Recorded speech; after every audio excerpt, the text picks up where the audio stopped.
bagenzi mwese mukunda kandi mukurikira ibiganiro bica ku nsamirizi muvyeyi Bikira Mariya, ndabaramukije amahoro y'Imana mwese. Ndabahaye ikaze ngo tuzirikane ijambo ry'Imana Ekleziya yategekanije kuri uyu munsi wa gatatu wo mu ndwi ya 16 umwaka utagawurikana kabiri. Ijambo ry'Imana tuzirikana turisanga hakurikira. Igisomo ca mbere tugikura mu gitabo c'Ihunguka ikigabane ca 16 kuva ku karongo ka mbere gushika ku gatanu, ugasimba ukaja ku karongo k'icenda gushika ku karongo k'15. Izaburi ni izaburi ya 77.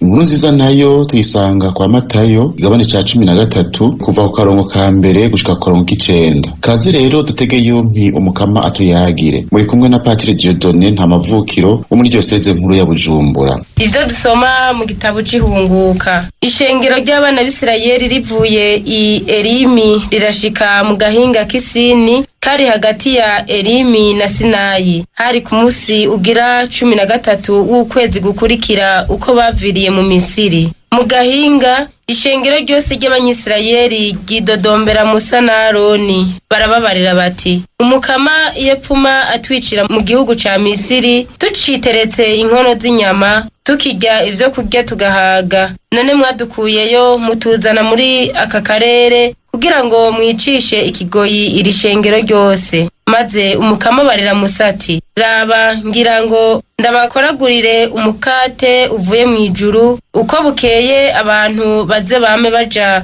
kwegeranya ibikwiranye n'uwo musi, kugira ngo mbagerageze ndabe yuko bazigama amabwirizwa yanje canke ko bayarenga. Wa gatandatu naho bazoteka ivyo bazanye, bazosanga harimwo ibingana kabiri n'ivyo bahora batora. Musa araheza abarira Aroni ati, nubwira ishengero ryose ry'Abanyisirayeli uti, nimurenguke imbere y'umukama, kuko umukama yumvise imyidogo yanyu. Aroni ariko aravugana n'ishengero ryose ry'Abanyisirayeli, abantu nabo bari berekeje amaso mu ruhande rw'ubugaragwa. Ubu ni nahazwa bw'umukama burabonekera muri ca gicu. Umukama abarira Musa ati, numvise ingene Abanyisirayeli bidoga. Urababwira uti, uyu munsi ku mugoroba butarira murafungura inyama, ejo mu gitondo naho muzorya umukate muhage, niho muzomenya ko ari jewe mukama Imana yanyu. Kuri uwo mugoroba nyene inkware ziraza zuzura isago zose. Mu gitondo c'uwundi munsi naho babona urume rukikije nyasago. Nyarume rumaze gukama, babona hasi mw'ishamba utuntu duto duto twiburungushuye dusa n'urubura. Abanyisirayeli babibonye barabazanya bati, manhu, nukuvuga ivyo nibiki? Ntibari bazi ico arico. Musa arababwira ati, numukate Imana ibahaye ngo mufungure. Iryo ni ijambo ry'Imana.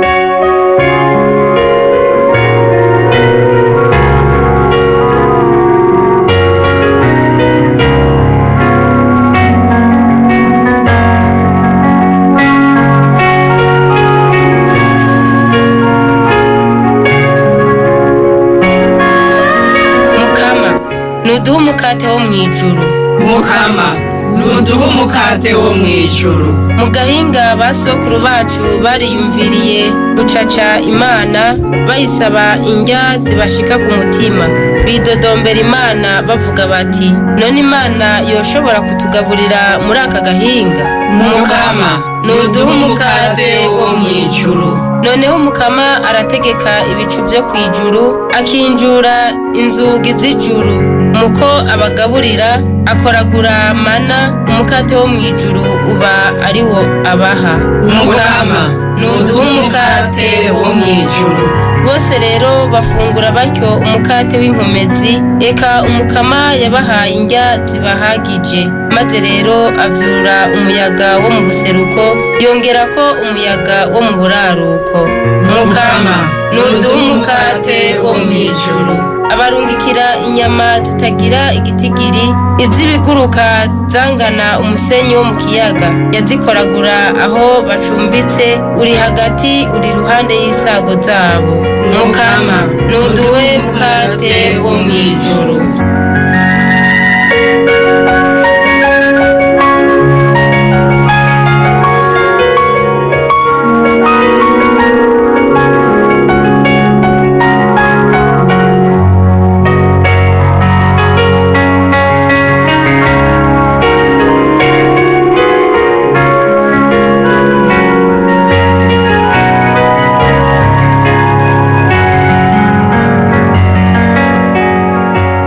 inkuru nziza ya Yezu Kristo nk'uko twayishikirijwe na Matayo. Kuri uyu munsi Yezu avuye mu nzu aja ku nkombe y'ikiyaga, abantu amahanga bakoranira iruhande yiwe. Araheza aja mu bwato, ishengero naryo riguma ku nkombe. Hanyuma ababwira ibintu byinshi mu migani ati, hari umubivyi yitoye aja kubiba, ariko arabiba, imbuto zimwe zigwa mu nzira, haza inyoni zirazinobagura, izindi zigwa mu mabuye hatagira akavu, ca ziruma kuko zitari zashitse hasi cane. Izuba ngo ryake rica riraziturira kuko zitari zifise imizi, zica ziruma. Izindi mbuto zigwa mu mahwa, ngo zimare gukura arazizinga. Izindi zigwa mu ivu ryiza, zirarondoka, imwe 100, iyindi 60, iyindi 30. Uwufise amatwi niyumve. Dushemeze ijambo ry'Imana.